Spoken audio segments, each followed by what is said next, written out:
Pai, em nome do Senhor Jesus Cristo, vem multiplicar, Senhor, os dízimos e as ofertas da tua igreja. Ó Senhor, Tu és o nosso Deus. Tu és o nosso Deus, Deus provedor. O Deus Emanuel, o Deus que está conosco. Nós Te adoramos nesse lugar, Senhor. Repreende o devorador, Senhor, em nossas vidas, Senhor. Faz cada um de nós sabemos administrar aquilo que é Teu e aquilo que é nosso, Pai. Para a honra e glória do Teu santo nome, ó Pai. E nunca deixe de faltar, ó Pai, o pão de cada dia, Senhor. Pois Tu és o nosso pastor, e nada nos faltará, Pai. Nós Te adoramos e bendizemos o Teu santo nome nesse lugar. Te agradecemos por tudo. Em nome do Senhor Jesus. Amém. E graças a Deus. Por isso sentar em nome do Senhor Jesus.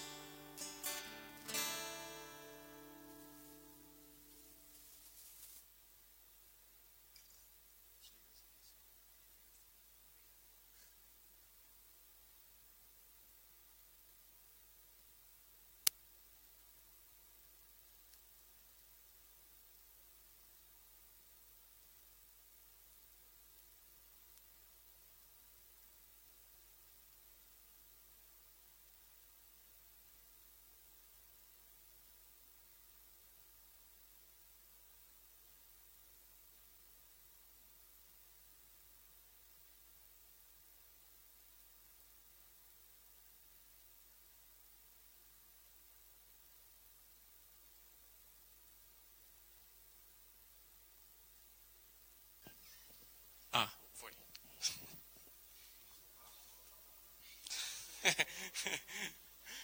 Saúde a todos com a graça e a paz do Senhor Jesus.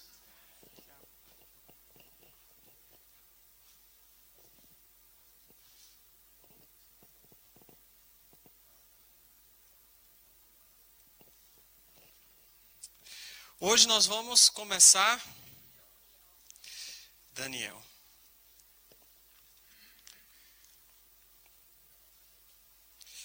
Vamos abrir já lá no livro de Daniel, que hoje nós vamos terminar o livro no primeiro capítulo. Que o livro é grande, não tanto claro como o de Ezequiel, mas eu tenho a certeza que a gente não vai sair nem do primeiro capítulo hoje. Vai ser meio complicado sair do primeiro capítulo. Porque temos pano para manga, né? E vamos ler aqui, primeiro capítulo, versículo 1, diz assim: No ano terceiro do reinado de Jeoaquim, rei de Judá, veio Nabucodonosor, rei da Babilônia, a Jerusalém e a sitiou. E o Senhor entregou nas suas mãos a Jeoaquim, rei de Judá, e uma parte dos utensílios da casa de Deus. E ele os levou para a terra de Sinar, para a casa do seu Deus, e pôs os utensílios da casa do tesouro do seu Deus. E disse o rei a Aspernais, chefe dos seus eunucos, que trouxesse alguns dos filhos de Israel, e da linhagem real e dos nobres, jovem em quem não houvesse defeito algum, formoso de aparência, e instruído em toda a sabedoria, e sábio em ciências e entendimento no conhecimento, e que tivessem habilidades para viver no palácio do rei, a fim de que fossem ensinados nas letras e na língua dos caldeus. E o rei lhes determinou a ração de cada dia, da porção do manjar do rei e do vinho que ele bebia, e que assim fossem criados por 3 anos, para que no fim deles pudessem estar diante do rei. Ok? Paremos aqui e vamos analisar algumas coisas. Nós estamos falando aqui já desde o ano passado, com o livro de Jeremias, Ezequiel e agora Daniel, 3 profetas que viveram na mesma época, com uma diferença de alguns anos, mas são chamados profetas contemporâneos. E Daniel e Ezequiel são os profetas do exílio, quando Israel foi levada em cativeiro. E Jeremias foi o profeta que ficou em Israel durante todo o tempo e não foi levado em cativeiro, não foi levado como escravo. Não era bem escravidão, mas para que a gente possa entender. E então, o que acontece é que, só voltando um pouco ao que nós já temos falado, só para fixar um pouco mais na nossa mente, o rei Joaquim ele era contemporâneo, claro, como fala aqui do rei Nabucodonosor, e o rei Nabucodonosor foi a ele que sitiou a cidade de Jerusalém, a cidade de Judá, e levou aos poucos, né, por 3 vezes, na verdade, até a última, incendiando toda a cidade. Claro que aqui, quando fala aqui de Daniel, foi a segunda investida, a segunda entrada de Nabucodonosor em Judá. A primeira ele levou a casa real e os bens do rei. Na segunda ele entrou e levou as coisas da casa do Senhor, né, os utensílios da casa do Senhor e as linhagens. E no terceiro ele destruiu absolutamente tudo, matou os filhos do rei, aquela coisa toda que a gente leu lá no livro de Reis, ok? Quando Daniel e todos os jovens chegam em Babilônia, para que a gente tenha ideia, eu vou pedir para o Tiago colocar lá na tela algumas fotos de algumas reconstruções, né, desenhos de mais ou menos o que era a Babilônia. A Babilônia, apesar de não termos muita coisa que sobrou da Babilônia, tem pouca coisa que sobrou dessa época, era considerado os jardins suspensos da Babilônia como uma das maravilhas do mundo antigo. Uma das 7 maravilhas do mundo antigo, concorrendo com as pirâmides do Egito e tal.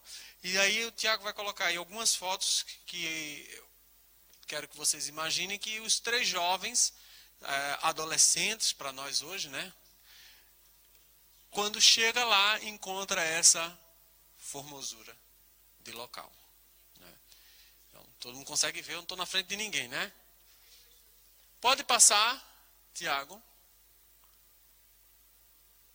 Mais ou menos isso. Isso. Mais uma. Isso. Tem mais um? Acho que não. Pronto, é aí. E para. Então, a Babilônia é essa aproximadamente, talvez um pouco mais bonita do que isso aí, o que Daniel encontrou, o que o rio Quebar e o que Ezequiel também encontrou. Uma das potências do mundo antigo é a cidade da Babilônia. Ok? E o que é importante nós entendermos para o que nós vamos falar aqui do livro de Daniel. O livro de Daniel, a gente conhece o livro de Daniel por causa de quê? Das profecias, o que mais, Laura? Das 70 semanas, dos sonhos, de que mais? O que mais? Lembra Daniel? Qual é a história que nós lembramos de Daniel? Os leões, a fornalha, que Daniel não estava, mas está lá na história. O jejum, boa dieta, não se contaminou. E o rei? O rei que foi humilhado, que foi o rei que foi? Como é o nome do rei que foi humilhado?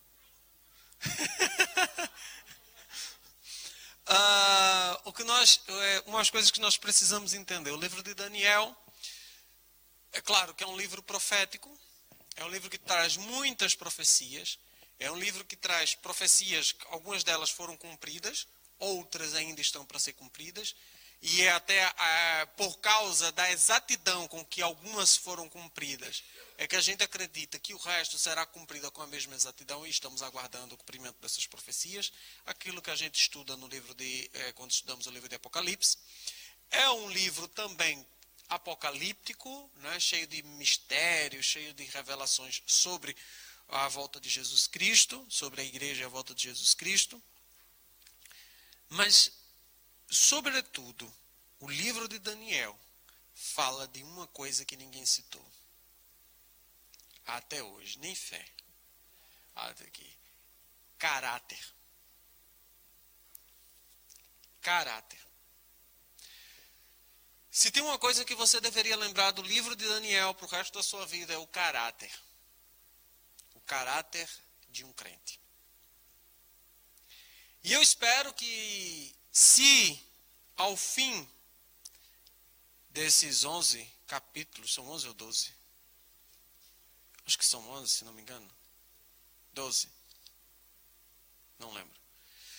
Se ao fim desses capítulos todos eu tiver feito, são 12, você sentir um pouco de vergonha de você mesmo, um pouco de vergonha do seu caráter como crente, um pouco de vergonha das suas atitudes, se eu conseguir fazer você se comparar e ver quão miserável somos, eu termino esses 12 capítulos feliz da vida. Porque a transformação, ela só ocorre na nossa vida quando a gente acorda, né, para aquilo que nós somos em relação àquilo que alguém mais excelente é. Amém? Então, aqui no ano terceiro do reinado de Joaquim, o rei Nabucodonosor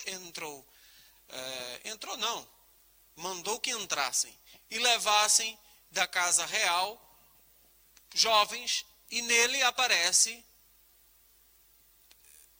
Daniel e mais seus 3 amigos. Provavelmente Daniel é da linhagem real.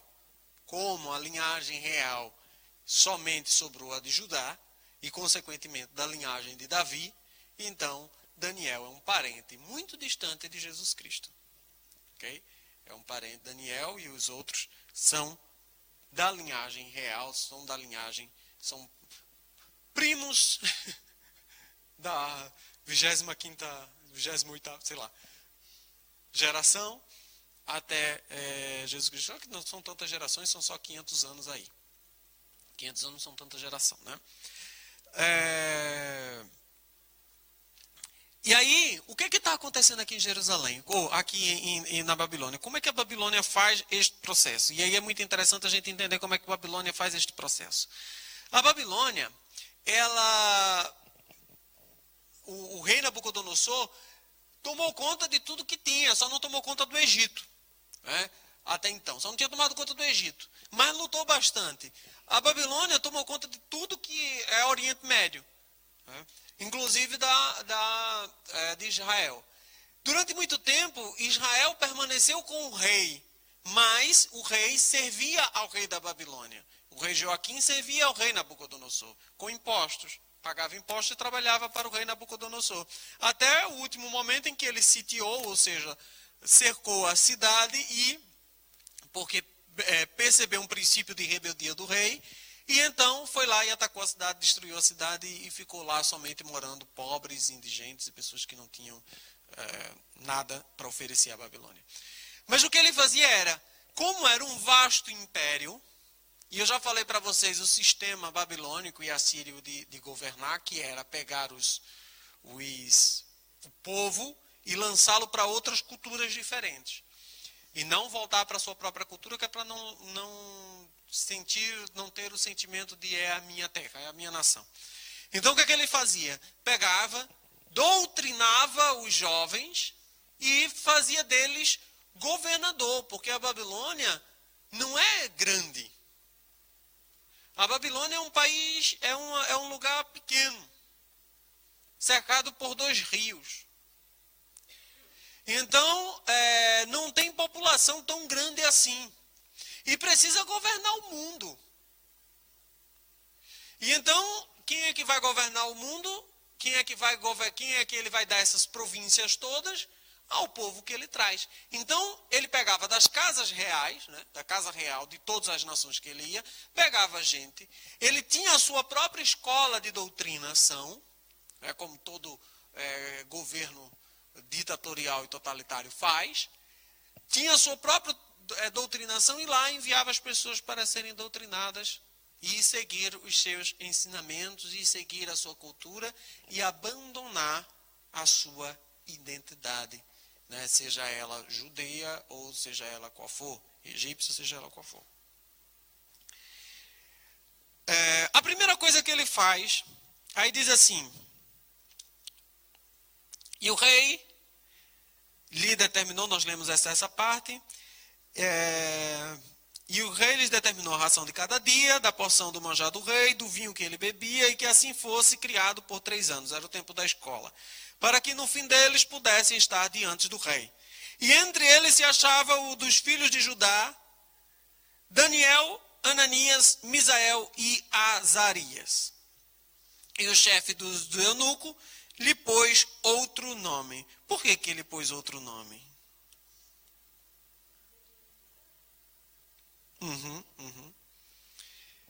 Exatamente. Tirar a identidade. O que identifica você?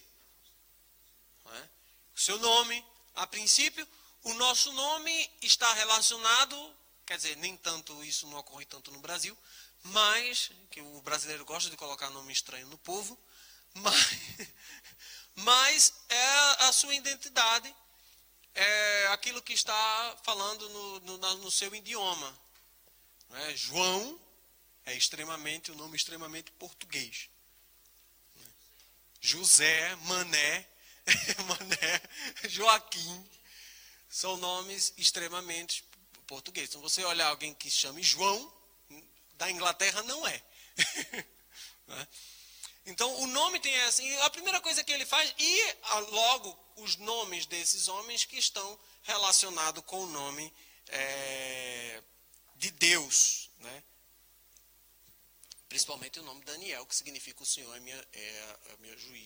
minha justiça, né? Meu juiz, sei lá. E aí, ele pega e transforma o nome, dá outros nomes agora babilônicos, né? E aí nós temos o de aqueles que nós sempre lembramos, que é o de Sadraque, Mesaque e Abednego, nomes lindos.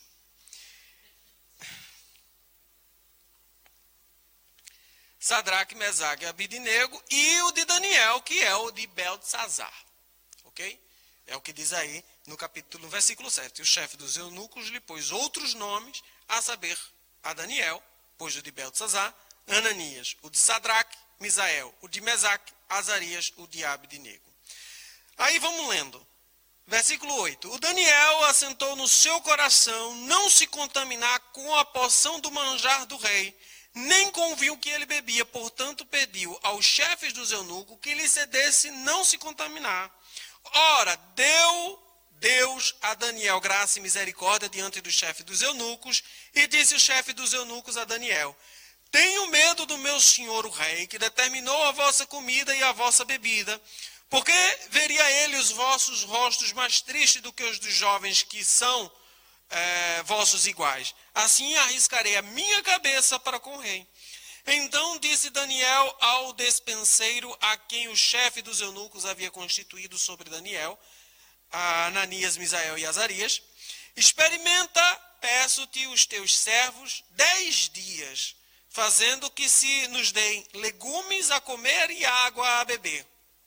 Então, se veja diante de ti a nossa aparência e a aparência dos jovens que comem a porção do manjar do rei. Conforme vires, te haja com os teus servos. E ele conveio nisso e o experimentou 10 dias. E ao fim dos 10 dias pareceram aos seus semblantes melhores. Eles estavam mais gordos do que todos os jovens que comiam porção da manjar do rei. Desta sorte, o despenseiro tirou a porção do manjar deles e o vinho que deviam beber, e lhe davam legumes. Ora, a esses 4 jovens, Deus deu o conhecimento, a inteligência em todas as letras e sabedoria. Mas a Daniel deu entendimento em toda visão e sonhos. Aqui, ficamos por aqui, até o 17. Vamos lá, aqui eu acho que eu não vou sair daqui hoje. Tem vários assuntos aqui para a gente tratar. Primeiro, parte aqui do princípio. Daniel assentou no seu coração. O que significa isso? Ele decidiu no seu coração. Ele quis. Alguém mandou? Não. Voluntariamente, ele decidiu.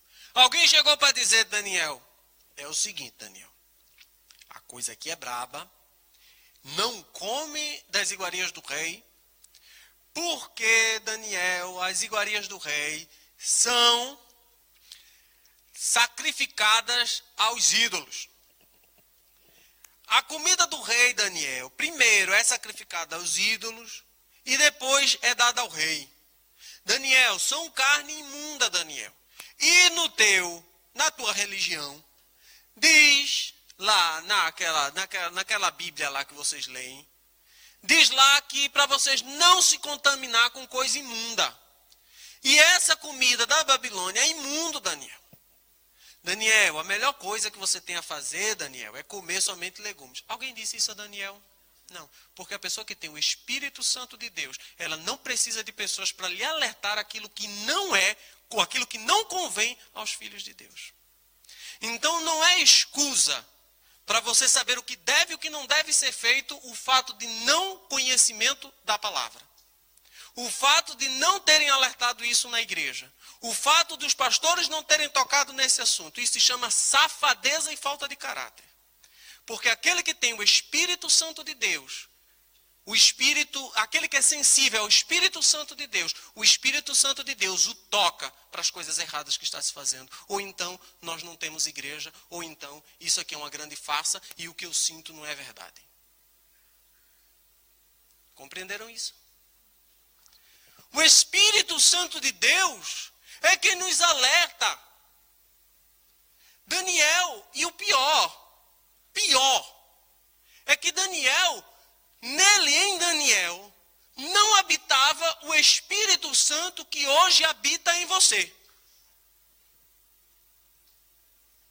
Em Daniel, Deus não habitava como habita em você hoje com toda a sua plenitude, através do Espírito Santo que ele nos deu. Daniel ainda não tinha a revelação da palavra completa. Ele tinha apenas a Torá e alguns livros que estavam se formando. Né? Alguns escritos de Jeremias que ele já tinha conseguido ler.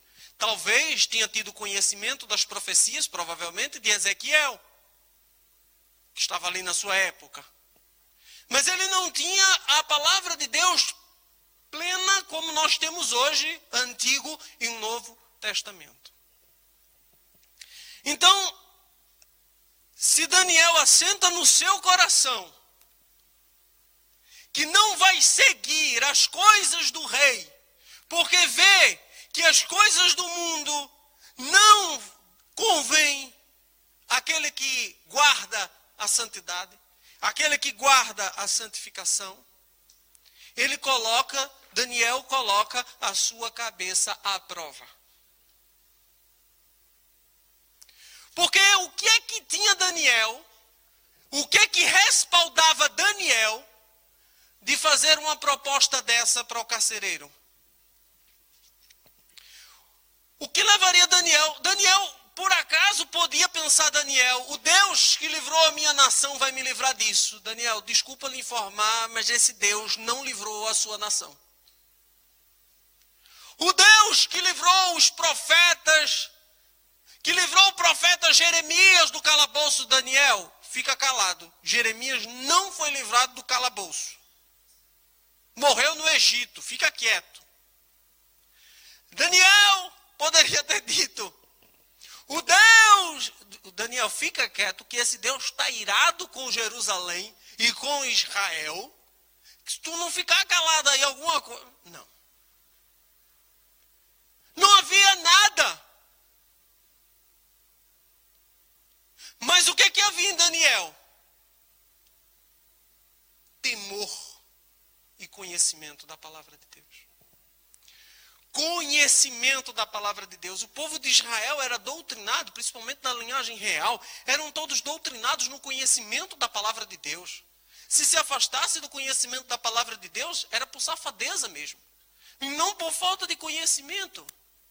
Tinham profetas, falavam, conheciam, sabiam. Daniel assentou no seu coração não se contaminar com as iguarias do rei.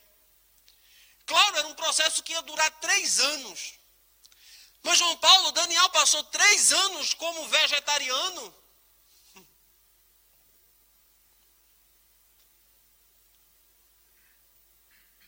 Daniel assentou no seu coração não comer a picanha, o leitão. O judeu já não come mesmo. Daniel assentou no seu coração não beber vinho do melhor porque era do rei.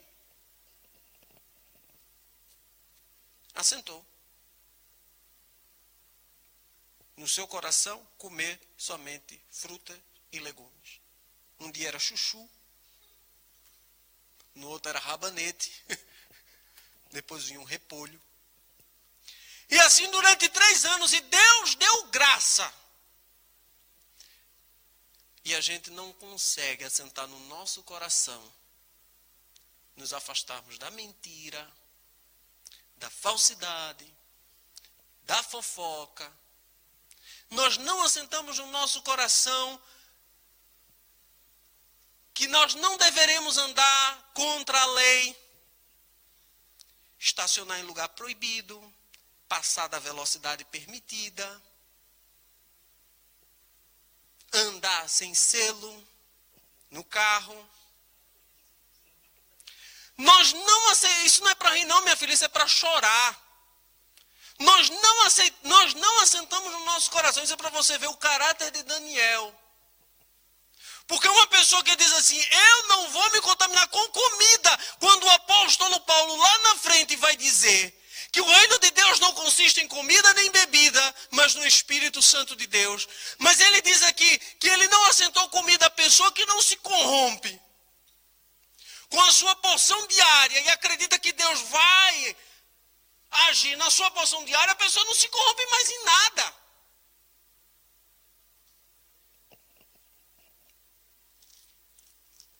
Está entendendo? A pessoa não se corrompe mais em nada.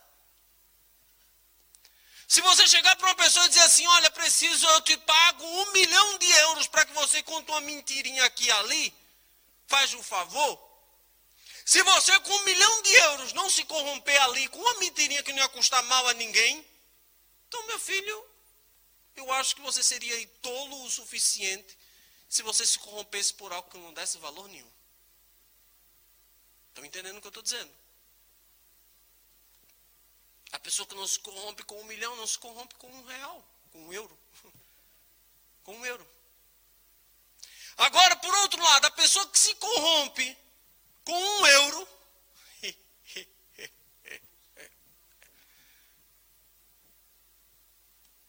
se corrompe com todo o resto. Agora, em que a minha pergunta é para nós, e por isso que eu falei que o livro de Daniel é um livro de caráter,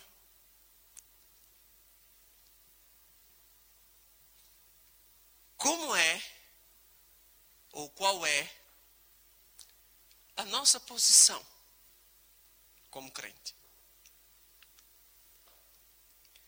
Com coisas simples, porque para Daniel ler isso, para Daniel saber disso, ele tinha que ter um conhecimento de leis que estão lá escritas em Levítico.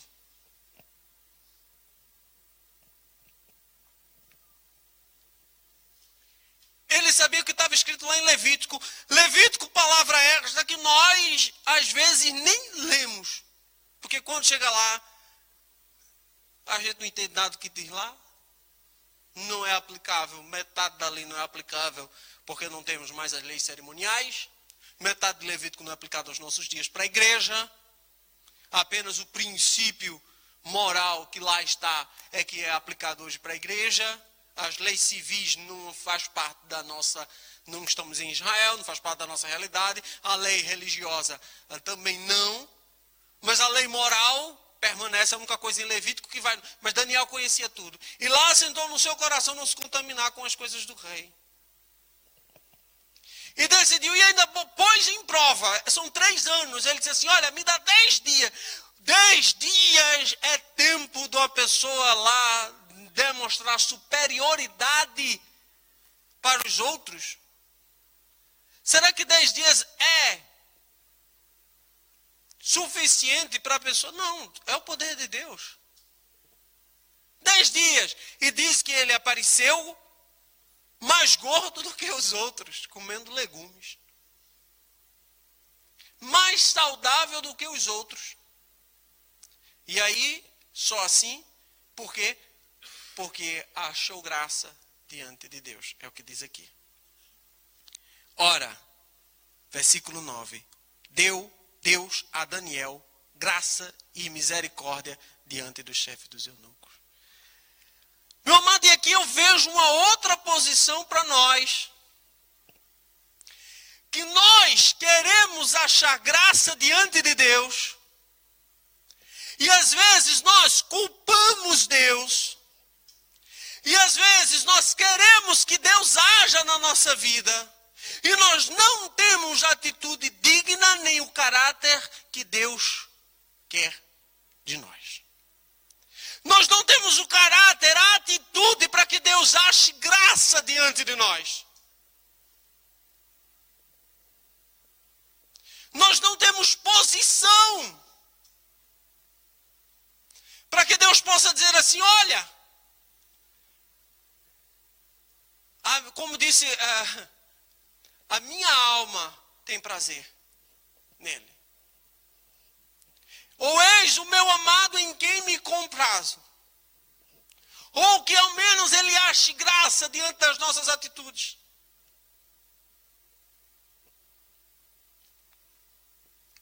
E eu quero que você reflita sobre o seu caráter como cristão.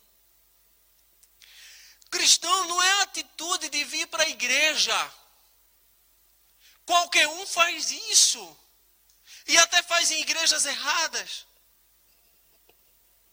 Fé não é ir para Fátima andando durante sei lá quantos dias. Isso não é fé, isso é loucura. Fé não é você ir, vou ver o Papa que está vindo. Isso não é fé. Não é esse tipo de fé que Deus está procurando quando vier. Isso não é fé. Fé, meu amado, é você não se corromper para ganhar algum favor humano, para sair bem na fita humana, para ganhar um dinheirinho a mais, um dinheirinho a menos, para ganhar umas horitas a mais, umas horinhas a menos. Fé é não se corromper. Fé é ser fiel nos dízimos e nas ofertas, principalmente quando nos está a faltar dinheiro em nossa casa. Isso é fé. Isso é fé. Mas observe, como eu disse a vocês, a Bíblia é tão clara em todos esses aspectos da vida cristã, da vida com Deus, né? Que nós não temos escusa de não termos uma atitude cristã, de termos um pensamento cristão. A palavra de Deus diz que Deus deu, foi Deus que deu, está aqui, no finalzinho que nós lemos. Deus deu, versículo 17, conhecimento e inteligência em todas as letras e sabedoria a todos os 4. E aqui vem outra questãozinha também, sobre o livro de Daniel, sobre essa questão de Daniel, que Daniel chama que nós chamamos de jejum, né? O jejum. E esse jejum que tirou as comidas do rei. Jejum é uma coisa engraçada dentro da igreja, dentro das igrejas. Jejum é uma coisa engraçada dentro da igreja. Muito engraçada dentro das igrejas. Algumas igrejas pregam dizendo que não deveríamos, não é necessário fazer jejum. Outras igrejas dizem que se nós não fizermos jejum, não somos nem crentes. Sabemos que em tudo que há no mundo, os extremos são sempre perigosos para absolutamente tudo. Os que dizem que faz, ou melhor, os que dizem que não deve fazer, e aqueles que dizem que deve fazer todo dia, que o crente não pode viver se não for em jejum. Mas o princípio do jejum está aqui em Daniel. O princípio do jejum está aqui em Daniel. E qual é o princípio do jejum? Alguém?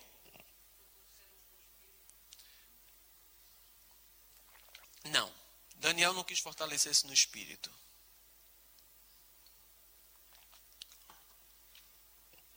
Estou falando aqui de Daniel.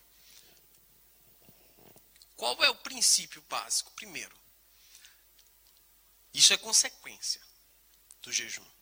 Qual é o princípio do jejum? Por que as pessoas fazem jejum? Alguém aqui faz jejum e pode me dizer por que faz jejum? Está mais em contato com Deus? Isso também é consequência do jejum. É saudável, cientificamente e realmente é saudável.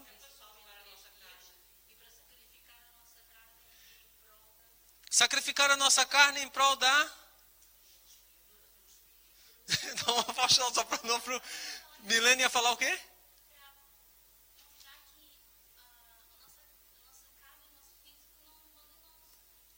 Para mostrar que a nossa carne e o nosso físico não manda em nós. Alguém mais?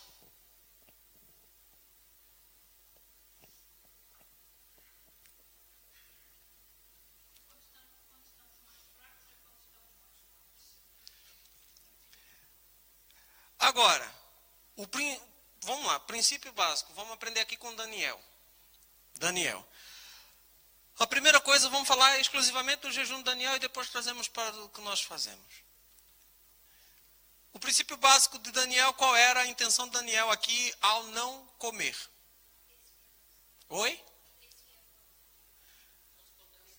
Não se contaminar com as iguarias do rei.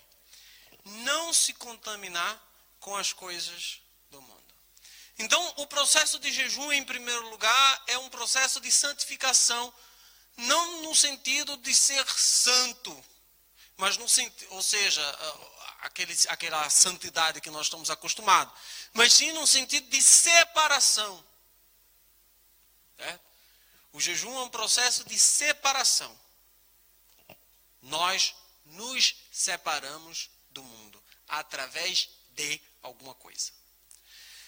Daniel assentou-se no seu coração não se contaminar com as iguarias do rei. Ele separou-se das iguarias do rei. E o que representa as iguarias do rei? As coisas do mundo. E as coisas do mundo eram sacrificar aquilo que era sacrificado aos ídolos. Estão entendendo o que eu estou dizendo? O jejum, em primeiro lugar, é um processo de separação, de santificação. Certo? Agora, o que é que ele faz em nós? Esse processo de separação, ele dá um controle ao espírito sobre a carne. Claro que isso não está visto aqui em Daniel, porque isso de Daniel é uma separação, não é propriamente dito um jejum. Ou seja, um jejum santo, não é uma coisa...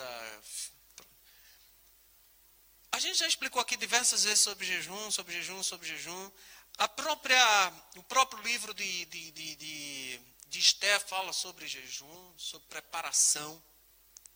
Só que a gente precisa entender umas coisas bastante interessantes sobre a questão do jejum e que faz todo o sentido quando nós fazemos jejum que é a questão da consciência. O que é que eu estou fazendo? Algumas pessoas, por exemplo, fazem jejum de chocolate, jejum de biscoito, jejum de açúcar, jejum do escambau. E eu até brinco com a pastora Maria, porque certa vez, numa igreja aí, foram fazer um jejum e a irmã estava feliz da vida, porque era a semana do jejum de chocolate, e ela estava muito feliz porque ela não come chocolate.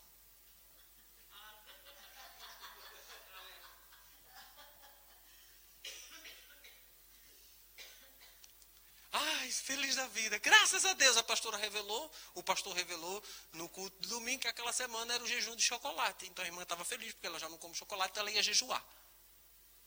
Não. O jejum, ele retira, eu já expliquei isso aqui diversas vezes. Nós dominamos a nossa carne, tudo que vocês falaram, a maioria como consequência do jejum. Tiramos alguma coisa de nós, tiramos alguma coisa que seja do nosso cotidiano, alguma coisa que está, entre aspas, nos dominando, ou que de certa forma nos domina, quer seja literalmente, ou perceptível ou não. Muitas pessoas jejuam o café da manhã, muitas pessoas jejuam o almoço, muita gente jejua o café, muita gente jejua tudo de uma vez, um dia inteiro. Jesus jejuou.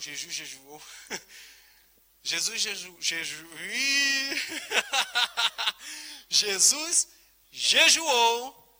Quanto tempo? Jejum de carne e comida, melhor dizendo, jejum de comida, não é de água. E então, isso faz com que a gente retire, como eu falei, retire de nós alguma coisa que está nos coisas. Então, geralmente tiramos aquela comida. E não, tem gente que jejua televisão. Eu vou jejuar televisão. Faz 1 ano que eu não vejo televisão. Gente que deveria jejuar telemóvel, né? Internet, fazendo jejum de internet, jejum de Facebook, jejum de... A coisa vai ficando moderna, o pessoal vai inventando jejum. Mas o que é importante não é o que eu jejuo, nem como eu jejuo, mas o que eu faço durante o jejum. Certo? E o principal de tudo, meus amados, me digam aí, quando foi que vocês me viram fazendo jejum? Me diga. Mas eu já falei isso, eu não almoço com muita gente aqui. Mas eu sei porque as pessoas fazem questão de me dizer que estão fazendo jejum. E quando a pessoa faz questão de dizer aos pastores que estão fazendo jejum, volte a comer imediatamente. Volte a comer imediatamente. Porque o mandamento básico de Jesus Cristo é, quando estiveres a fazer jejum, não mostra. Não diz. É tu e Deus. Se eu faço, é eu e Deus. Problema de vocês. Se eu não faço, é comigo e Deus. Problema meu e Deus.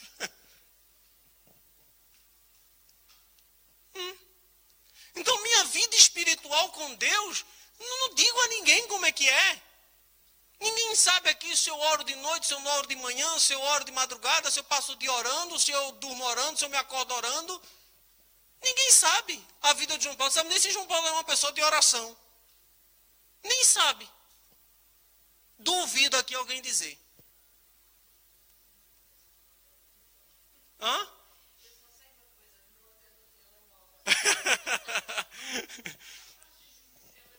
Eu faço jejum. Faço jejum de telemóvel, graças a Deus. Não gosto de outro, mas enfim. Mas por que é importante eu estar dizendo isso? Porque o que eu quero é que vocês entendam que a nossa espiritualidade com Deus, ela não é falada. Ela tem que ser vista. O resultado tem que ser visto. O que diz se eu estudo a palavra de Deus ou não, é o momento em que eu abro a boca aqui e falo. Está entendendo? O que vai dizer se eu oro ou não, essas são as respostas das orações que eu faço. O que vai dizer se eu tenho uma vida espiritual ou não, é a visão espiritual que eu devo ter, deveria ter, ou não. Então, se a pessoa não está vendo antes, que visão espiritual é isso, é ver antes, não é ver depois. E muita gente gosta de ver depois, e não antes. E não é somente ver antes.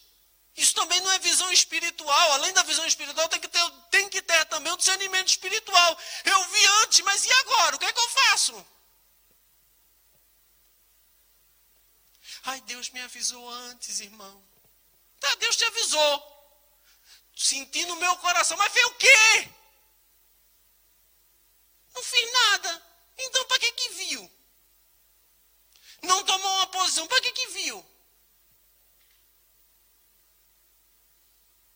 Que visão espiritual é essa? Que vida espiritual é essa? Aí depois que as coisas acontecem, vê. Aí vem dizer, não, eu vi isso. Mas viu?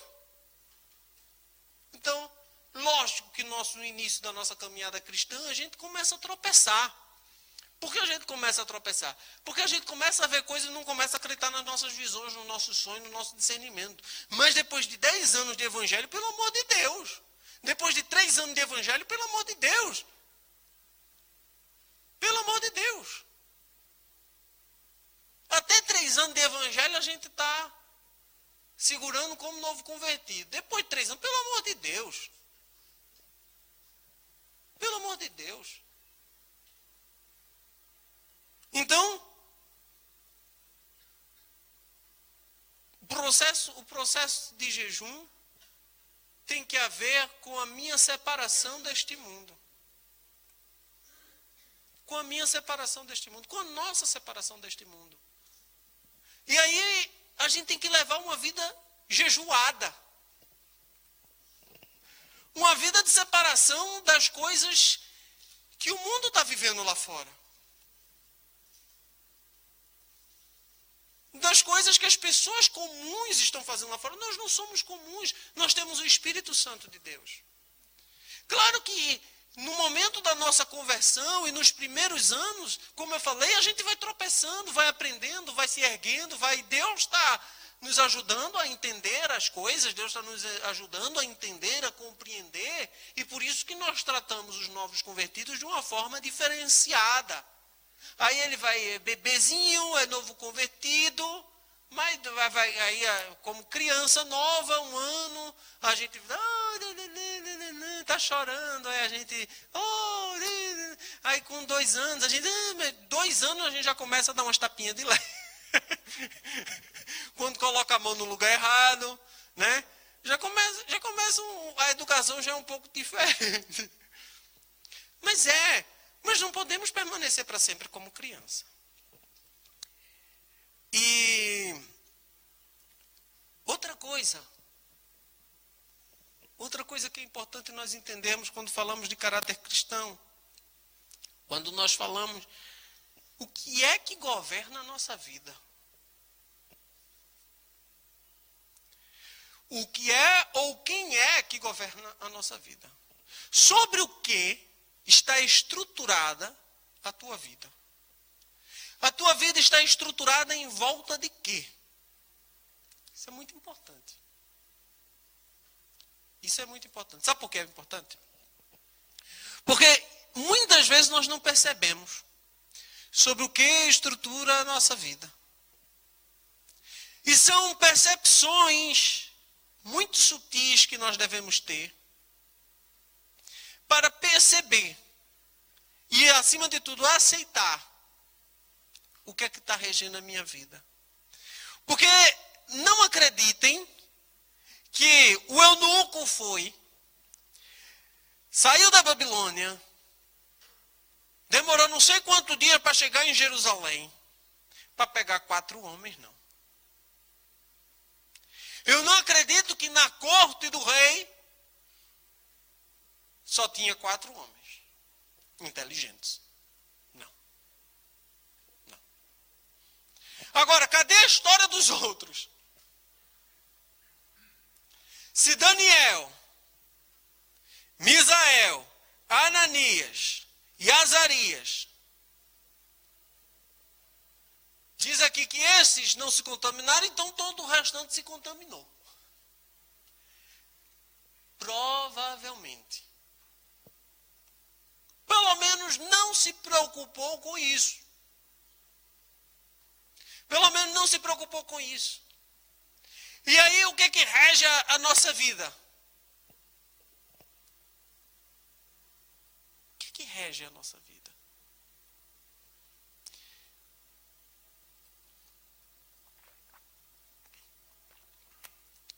O que é que pesa na nossa vida na hora de tomarmos decisões? O que é que pesa na nossa vida na hora de tomarmos algumas atitudes? Na hora da reação, ou até mesmo na hora da própria ação? O que é que rege a nossa vida quando nós decidimos fazer isso ou fazer aquilo? O que é que rege a tua vida? O que regia a vida de Daniel era a palavra de Deus. E se a palavra de Deus está dizendo isso, então é isso que eu devo fazer. Não tem trocadinho não. Não tem mais ou menos não. Não tem mais isso, mais aquilo não. Tem a palavra de Deus. Sabe, eu ultimamente e já há alguns meses tenho estudado muito a questão científica do comportamento do nosso cérebro, da nossa mente. E tenho feito muitos estudos sobre essa questão. Tenho aprendido muito sobre o funcionamento da nossa mente. Mas, de acordo com o que a neurociência, de acordo com o que a ciência diz, mas o que me rege tem que ser a palavra de Deus. Estão dizendo que isso é. Olha, mas a palavra de Deus diz para eu me afastar disso, eu vou me afastar disso. Mas a palavra de Deus está dizendo, olha, mas isto aqui, a ciência diz isso, mas a palavra de Deus diz isso, então eu vou sair disto. É a palavra de Deus, é a vida de Deus que rege a minha vida. É a minha vida em Deus. E é muito importante que a gente acorde para os nossos pequenos atos, para as pequenas coisas. Porque, infelizmente, a vida de muita gente ainda é regida, claro, eu estou falando para crentes, ainda é a mentira, ainda é o jeitinho, ainda é as coisinhas aqui, coisinha ali, ainda, e quer favor de Deus. Não, eu vou sair da igreja, eu não vou mais à igreja porque a minha vida não está mais, esse negócio não está resultando.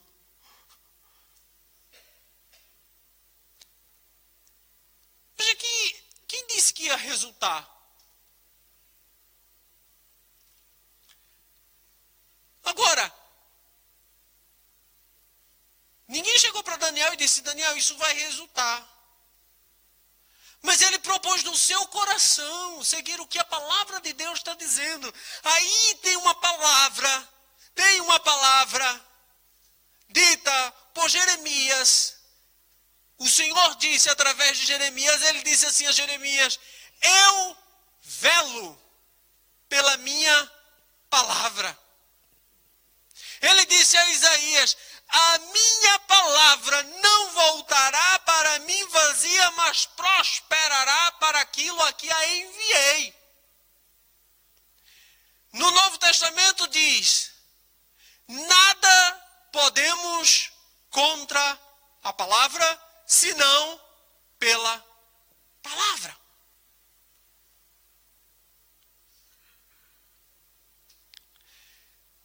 Então, se eu me apego ao que a palavra de Deus está dizendo, eu não preciso que pastor me diga alguma coisa.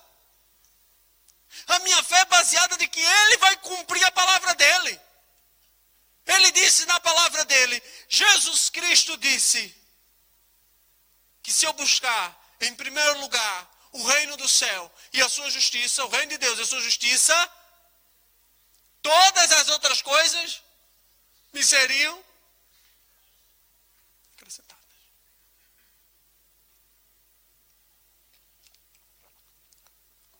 Infelizmente, nós estamos vivendo uma época de evangelho em que, infelizmente, os pastores estão pregando as outras coisas.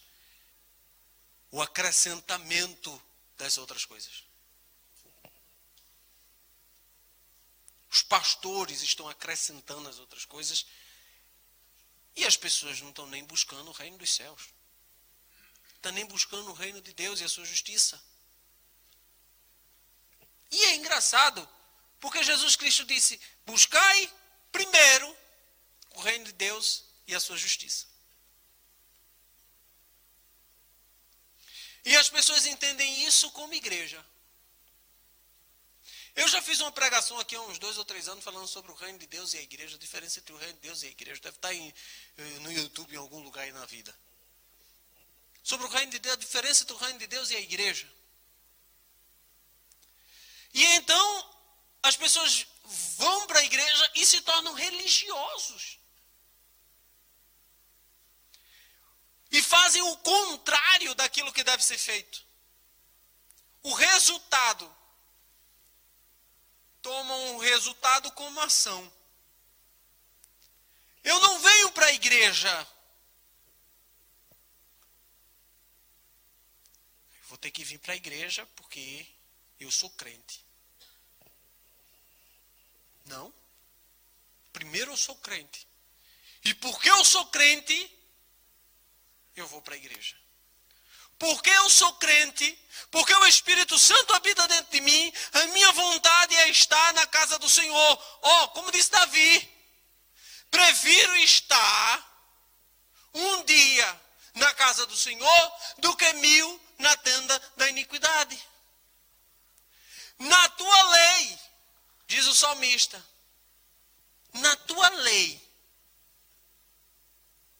a tua palavra, o conhecimento, ele diz, na tua lei, eu medito dia e noite. Qual foi a última vez que você meditou na palavra de Deus? E até digo, meditou. Leu lá no Salmo 91, no Salmo 23, muita gente diz, o Senhor é o meu pastor, vou meditar agora.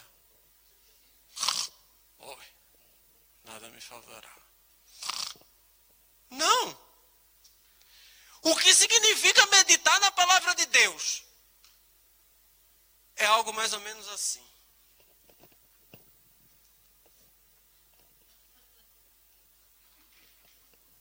Gente, isso vai para a internet, corta isso. Pelo amor de Deus, o que é isso? Meditar na palavra de Deus é assim, o Senhor é o meu pastor e nada me faltará. Vou meditar agora nessa questão aí. Senhor, a despensa está faltando. Senhor, o salário não vem. Senhor, as contas estão chegando. Senhor, o dinheiro está apertado. Mas tu, Deus, é o meu pastor e nada me faltará. Senhor, eu estou passando por uma tribulação terrível, mas tu me fazes descansar em pastos verdejantes. Senhor, está uma turbulência terrível na minha vida, mas tu me fazes andar por águas tranquilas. Senhor, eu estou aqui dentro pegando fogo, mas tu, Senhor, refrigera a minha alma. Senhor, o diagnóstico foi ruim. Mas ainda que eu ande pelo vale da sombra da morte, nenhum mal temerei. Porque a tua vara, Senhor, e o teu cajado me consolam. Isso é meditar na palavra de Deus dia e noite.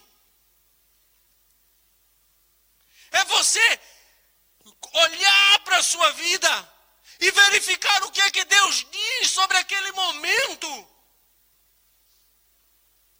Se você meditasse na palavra de Deus, sabe o que é meditar na palavra de Deus dia e noite? É você, a primeira coisa que você abre os olhos, assim que você acorda, abre os olhos e diz assim: eleva os meus olhos para o monte, de onde virá o meu socorro? O meu socorro vem do Senhor. É você colocar o seu pé do lado de fora da cama, nas primeiras passadas. Você lembrar que ainda que o seu pé tropece em pedra, Ele dará ordem aos anjos para nos guardarem de todos os nossos caminhos. Isso é que é meditar na palavra de Deus. É quando você sair do seu quarto, que você abrir o trinco da porta, lembrar que Ele é a porta.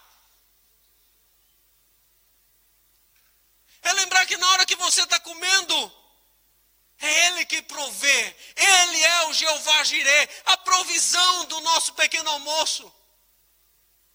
Isso é meditar na palavra.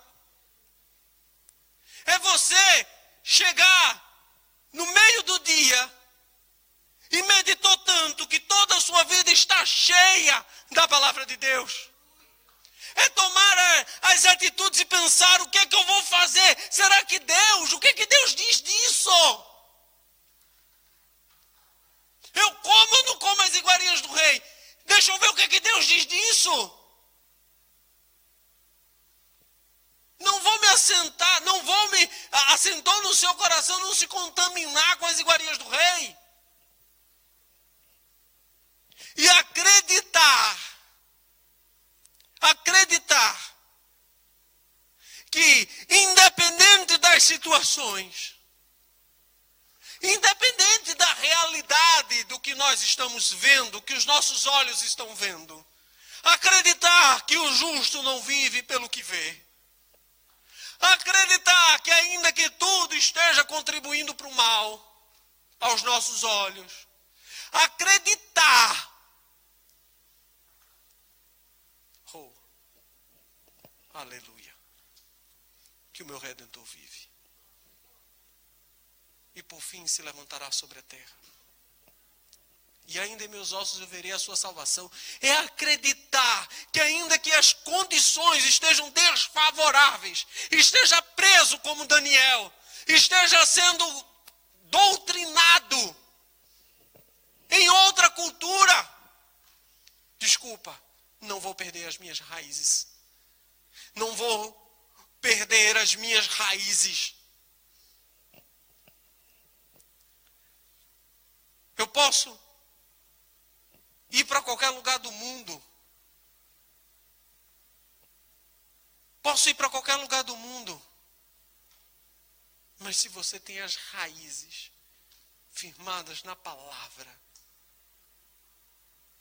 você não perde a sua cultura cristã. Sabe? A sua cultura cristã, a sua cultura da palavra de Deus, você não perde, você não negocia. Sabe por quê? Porque quando nós queremos alguma coisa do grande, do eterno, a gente não vai aceitar nenhum negocinho. A gente não pede a Ele um mais ou menos. Senhor, me cura mais ou menos. Senhor, provê mais ou menos. Senhor, a gente quer tudo do bom e do melhor. Mas nós necessitamos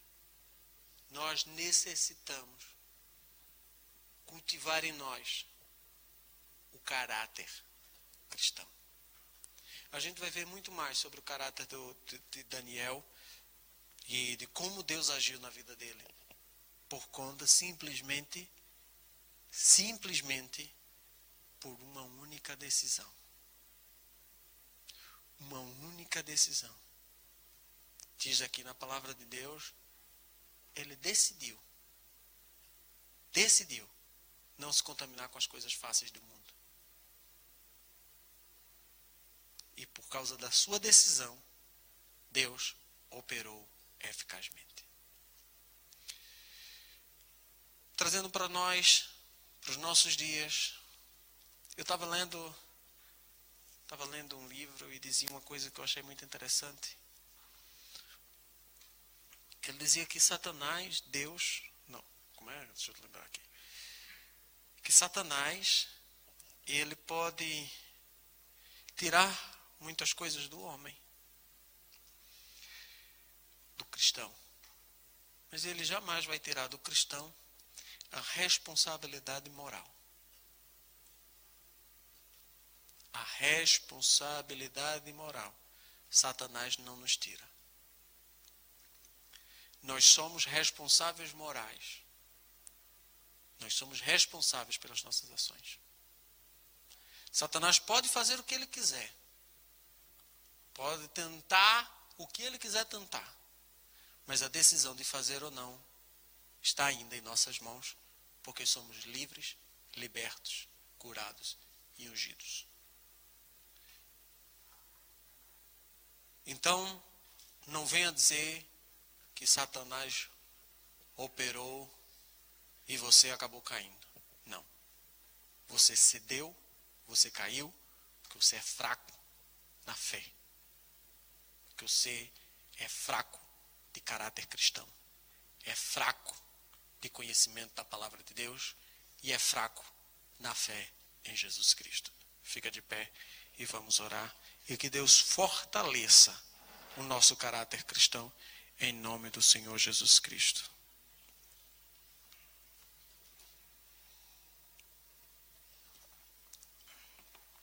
Quero orar também pela vida daquelas pessoas que estão nos vendo pela internet. Lembrando que a internet é um meio que nós utilizamos para alcançar as pessoas que não podem vir até a igreja. Temos recebido, já falei, temos recebido muitos elogios pelas palavras que aqui são, que Deus, pela sua infinita misericórdia, concede que seja pregado neste altar. Mas quero lembrar que a internet não substitui a casa de Deus. Amém? A internet não substitui a comunhão com a casa de Deus. Então, que nem uma pessoa que eu conheço, que nunca mais foi à igreja, nunca mais foi à casa de Deus, inclusive em dia de ceia, ela compra o vinho em casa. Ela compra o vinho em casa e ceia para a sua própria condenação, porque isso não chama-se comunhão. Isso não é comunhão. Uma pessoa afastada não está em comunhão com absolutamente. Uma pessoa que não está dentro da igreja não é igreja. Uma pessoa que não está fazendo parte da igreja, de alguma igreja, não é igreja. Essa pessoa está desviada dos caminhos do Senhor. Então, que a gente possa lembrar sempre disso. Então, quero agradecer a todos aqueles que estão nos vendo pela internet, mas os irmãos que são daqui da igreja, que estão pela internet, venha para a igreja em nome de Jesus. Amém. Eu amo vocês. Senhor, nosso Deus, nosso Pai, em nome do Senhor Jesus Cristo, abençoa, Deus, a todos que aqui estão, Deus, com a Tua santíssima paz, Senhor. Que tenhamos uma continuação de dia maravilhoso, Senhor, de noite maravilhosa, que possamos dormir perfeitamente na Tua paz, que possamos, Senhor, ter sonhos contigo, Senhor, revelação, Senhor, da Tua palavra, em nome do Senhor Jesus Cristo, que possamos, Senhor, durante toda esta noite, refletir, Senhor, sobre a nossa consciência cristã, sobre a nossa conduta cristã, sobre o nosso caráter cristão, sobre as nossas decisões, Senhor. Em nome do Senhor Jesus Cristo, Deus, que nós venhamos a entender, Deus, o que Tu queres de nós, que a Tua palavra venha reger as nossas decisões, Deus, em nome do Senhor Jesus Cristo, Pai. Despede a todos na santíssima paz, Deus, em nome do Senhor Jesus Cristo. Abençoa aqueles que estão pela internet, Deus, vendo, em nome do Senhor Jesus Cristo. Abençoa em nome do Senhor Jesus Cristo aqueles que estão em outras nações, Senhor, em nome do Senhor Jesus Cristo. Amém. Graças a Deus, louvado seja o nome do Senhor Jesus Cristo, e eu amo vocês.